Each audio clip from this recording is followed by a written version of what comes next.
No matter what speedrun game you play in, faked speedruns are nothing new. A ton of fake speedruns can just be made for the viewer's entertainment, but a lot of people do try and get insane times, even world records. And Minecraft speedrunning is one of the biggest victims for faked speedruns just because of the huge player base. And there has been plenty of times where speedrunners actually go and try to get the world record. And there has been quite a few runners that have really large fan bases, but still try to fake world records. And recently, another speedrunner has been accused of faking their speedruns. The person who I'm currently talking about is Champ Matthew Gaming, due to the fact that he got two really good seeds and really fast speedruns. And in today's video, I'm gonna be breaking down the 1.17 world record speedrun by Champ Matthew Gaming and what led up to these accusations of him cheating his speedruns.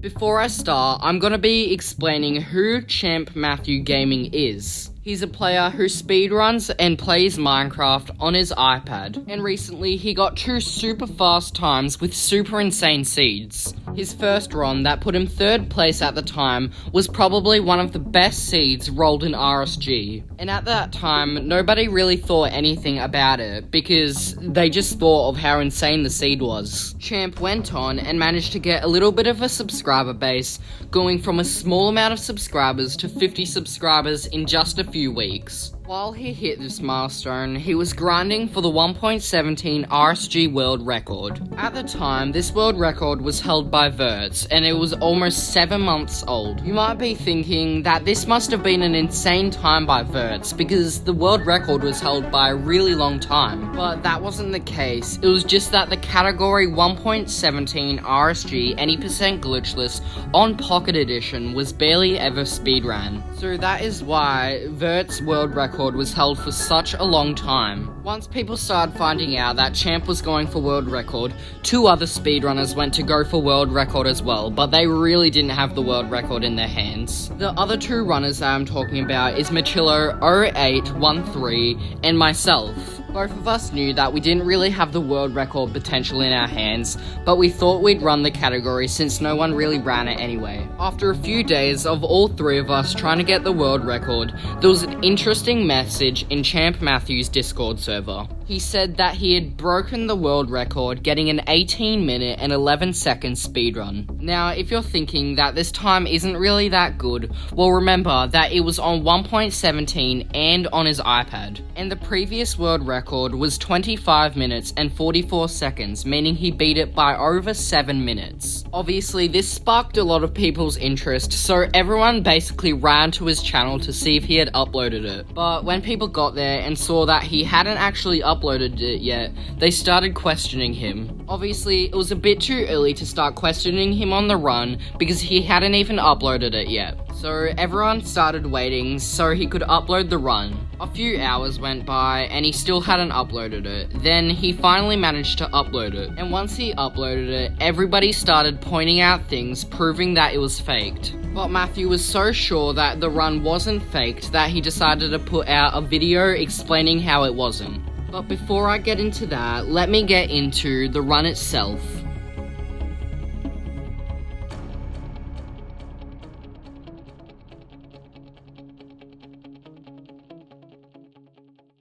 Champ loads into a tiger biome where he sees a village right in front of him. He decides to play out the seed because he can see by his coordinates that he might be above a stronghold. So he goes to a nearby house and gets a bed from it, but takes a little bit long to loot the chest. He then runs to a nearby blacksmith where he loots it, getting 6 obsidian from it. He then navigates around the village until he finds another house with a blacksmith next door. He goes into the house and gets a bed from it since it doesn't have a chest in it. He then travels next door to get the blacksmith where he sees that he gets a ton of items from it. He gets things like iron and an iron sword for the run. He then sees another blacksmith, which is crazy because this means this is his third blacksmith of this seed. So he loots it and the blacksmith is crazy, getting 7 more obsidian from it with a total of 13, getting 2 pickaxes and a sword from it. Now that he can see that he doesn't have any more blacksmiths, he searches around the village quickly, getting things like more beds and some wood for the run. He then goes to the fountain and makes a crafting table so he can make a bucket and collect water in it. He then makes an air gap in the well of the village and digs down through it. In his response video, he claimed that he was trying to do a strategy called Sprinkz Strats. This is where you can work out how to dig into the starter staircase of the stronghold every time. But the way that Champ did this really didn't show that much knowledge of Sprinkz Strats. If you're on Bedrock and you want to learn this strategy yourself, I'll leave a link in the description. Champ continues to dig down until he spots a mine shaft. But instead of having a quick look around the mine shaft to see if he can find the stronghold,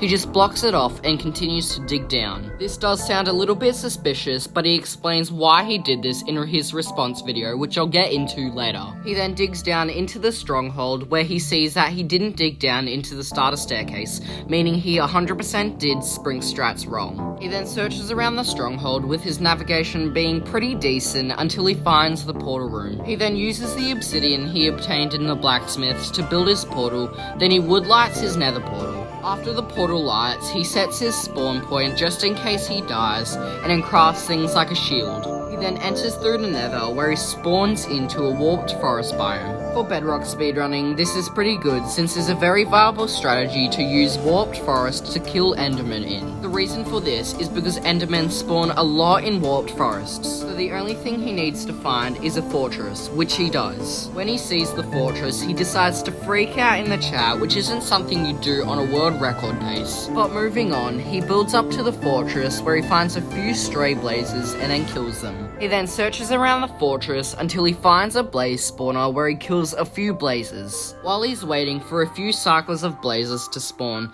he decides to mine out the spawner so it spawns blazes a little bit quicker. After waiting a few minutes while killing blazes, he has enough blaze rods to leave the fortress. He then digs out of the blaze spawner and tries to staircase his way down to the floor. But in the process of this, he accidentally falls off the bridge he was making and lands on the ground and dies. Most speedrunners would have probably reset here, but because he set his spawn in the stronghold, he can enter back through to the nether and then collect his stuff. He then kills one more blaze that he sees that was following him, and then decides to start setting up his enderman killing. All you need to do for this is build a roof 2 blocks off the ground so you can fit under it, but the endermans are too tall and can't fit under it, so you can kill them like that. So this is what Champ decides to do, spending about a minute building a roof so he can kill the enderman with.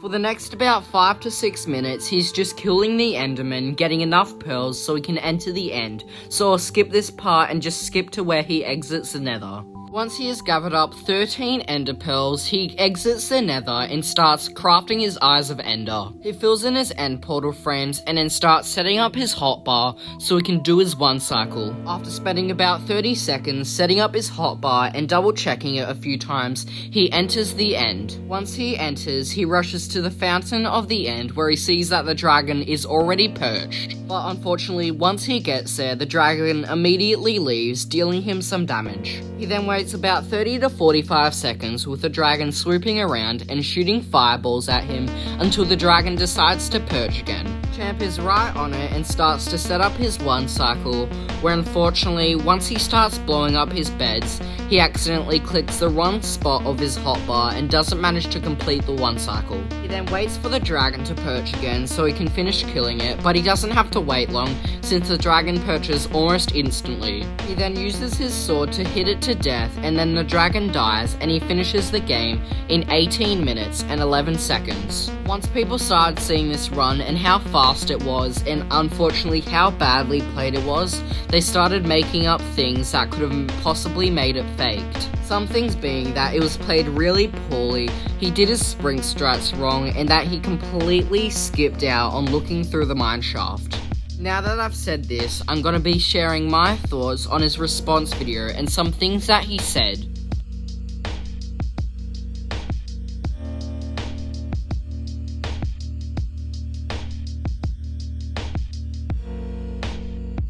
The first thing that he talks about is that the fact that his top 3 speedrun, and his world record seeds were both in a seed list. He gets one of his friends to do the math, and he works out that it isn't a very unlikely chance to roll one of these seeds. His math might be a little bit off since he rounds the number down to 4 trillion seeds when there are actually 4.7 trillion seeds in Minecraft. But with the math that he did, which is close enough, he worked out that it is about a 1 in 38 chance that you can roll one of these seeds. Champ then comes back and explains why his world creation is a little bit weird. He says he starts a new recording every time he loads a new seed, but he says the reason that it is almost cut off is because of the fact of Apple screen recording. He says that it cuts off 3 seconds of the total recording at the start, which is wrong.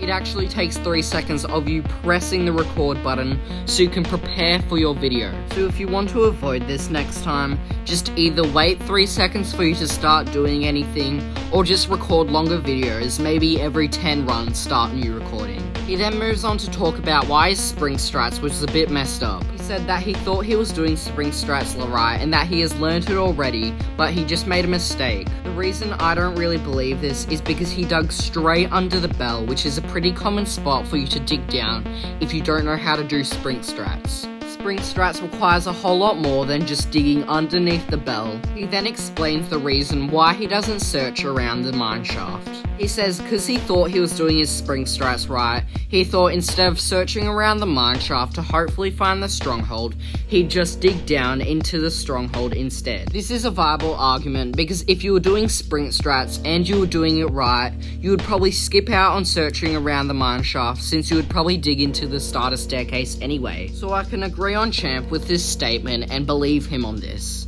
He then talks about the unprofessional movement and how this kind of helps him in the fact that this run was not faked. The reason he says this is because if you're going to route the seed, you would probably have professional or next to perfect movement. And because his movement was really not that good, this kind of clears him on that. But then again, it doesn't, because there's been quite a few faked speedruns that make really bad movements, so it can be a little bit more believable, so it's not just perfect gameplay. I can sort of agree on Champ with this statement, but there is a little bit of wiggle room to prove that it's faked. But from these arguments that Champ made, we can't yet conclude if this run is faked or not, and we'll have to leave that up to the verifiers. If there is any more info on this in the next few days, I might make another video, and if you want to see that, let me know in the comments below. But other than that, I hope you enjoyed, and if you believe Matthew's run or just want to subscribe to him, I'll leave his channel in the description, as he's got a pretty cool channel and there are some things